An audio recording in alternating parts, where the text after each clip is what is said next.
Hyderabad Madhapur mosh pub కేసులో 8 మందిని పోలీసులు అరెస్టు చేశారు. మోష్ పబ్ యాజమాన్యంపై సుమోటోగా కేసు నమోదు చేశారు. మోష్ పబ్ ప్రతినిధులతో పాటు ఢిల్లీకి చెందిన గ్యాంగ్ ని మాదాపూర్ పోలీసులు అరెస్టు చేశారు. వ్యాపారాన్ని పెంచుకునేందుకే పబ్ యాజమాన్యం ఈ అక్రమ దందాకు తెరలేపింది. టిండర్ యాప్ తో యువతుల ద్వారా వలవేస్తూ పబ్బుకు రప్పిస్తోంది గ్యాంగ్. గత కొన్ని నెలల నుంచి ఈ అక్రమ దందా కొనసాగుతోంది. టిండర్ యాప్లతో ప్రజలు అప్రమత్తంగా ఉండాలని పోలీసులు కోరారు.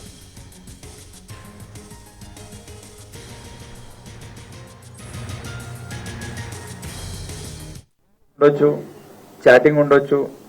So kindly be alert. Though honesty is expected, but itla they are using their innocence of customers for these benefits.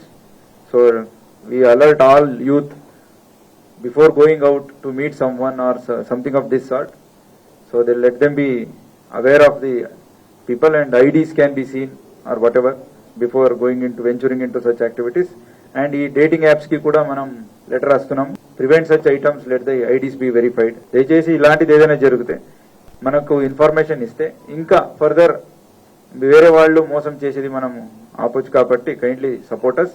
So వాళ్ళు ఇచ్చారు కాబట్టి మనం వీళ్ళని పడుకున్నాము.